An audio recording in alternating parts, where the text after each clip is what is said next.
Yes, Thor, I too like this drink. Another! And nothing goes good with a good breakfast like a hammer!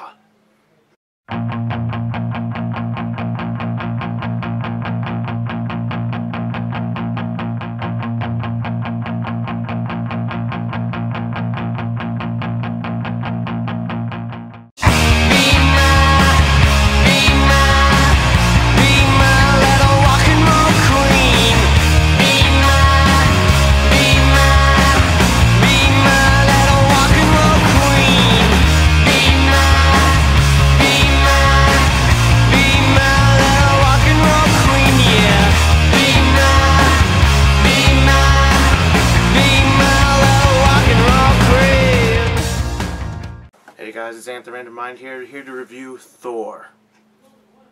This is not his hammer, but anyways, Thor stars Chris Hemsworth, which has made his career go way up. It also stars Natalie Portman, Idris Elba, Anthony Hopkins, and a bunch of other actors who were really good in this movie. I was very skeptical with this movie at first. Like, I thought it was going to be like a comedy,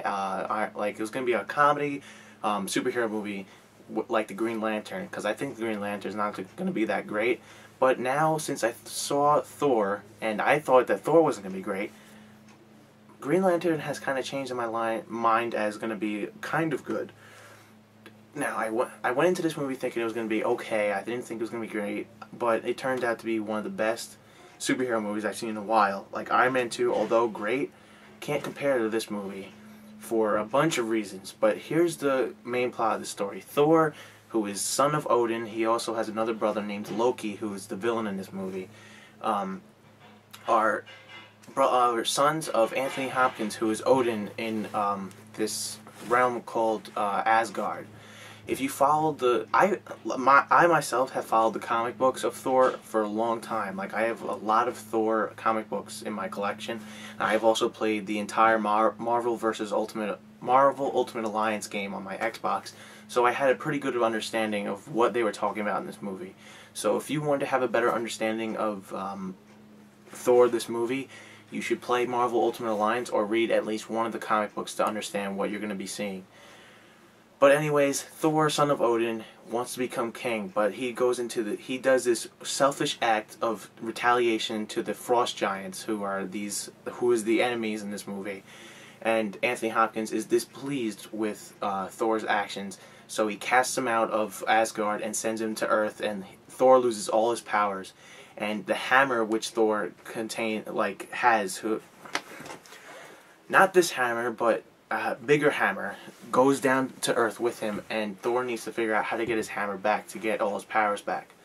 Now, Loki, who is his brother, who is jealous of Thor, becomes mad with power. He kills Anthony Hopkins. Well, he doesn't really kill him. He causes Anthony Hopkins to have sort of like a relapse, and like he goes into a state where he can't wake up. So he takes over Asgard and is trying to destroy it. But Thor meets this woman, Natalie Portman, who is a science geek and wants to figure out how that beam of light came down and sent Thor here. But Thor has to go through a bunch of other people, and that's pretty much the story. Now, I was very pleased with this movie. The acting by Chris Hemsworth and Natalie Portman was awesome. Anthony Hopkins is always great, like Silence of the Lambs, and even though he bombed in Right, he was still pretty good in The Right, even though the movie was not great. But anyways, getting back to Thor, Idris Elba was a total badass in this movie. Like, he usually plays a badass in all his films, but he was totally a badass in this film. One character that I don't think I saw in the movie was Mephisto, which was one of the characters from Marvel Ultimate Alliance that apparently was in Thor, but it was never put in the movie. I thought it was going to be bad because they had some jokes in this movie. Like, I thought, you know, it's Thor, they should try to be a little serious, but I agree with the director. Putting the jokes in was really good because it kept the audience interested. I mean, if you make Thor a serious movie, you're probably going to get bad reviews of it because it's like, there are people like, oh, it's a superhero movie, you have to be a little serious with some jokes in it. But like, anyways, their jokes were pretty funny. Like the intro that I made, there's a joke where he drinks a cup of coffee and he smashes it on the floor because he wants another one, but that was pretty funny. One problem that I had with this film was that they kind of had bad camera angles. If anybody has seen the terrible movie Battlefield Earth starring John Travolta, you know the entire movie is the camera like this. Watch this. See this? That's how Battlefield Earth is every single shot. It's either like this or like this.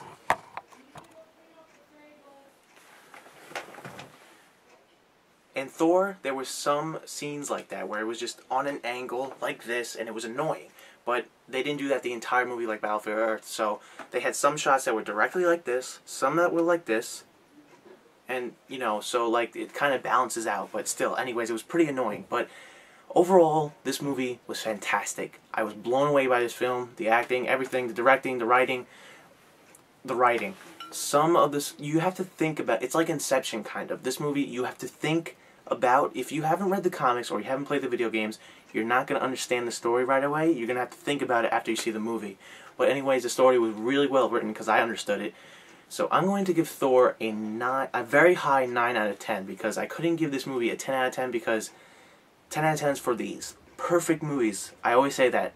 10 out of 10 is for perfect movies. Thor was great, but I didn't think it was beyond perfect. So I'm giving it a 9 out of 10, which is an A+ on Critics of Film. And I will see you guys next week for my review of something that's coming out next week. I forget. But anyways, that is it for me. I am Anthony the Random Mind. Click here for these other channels, the Random Mind Films, which is my films, Critics of Film, where I'm also featured, and T-Hawk567 for my vlogs. And click to subscribe over here. And that is it for me. I'm Anthony the Random Mind. I will see you guys later.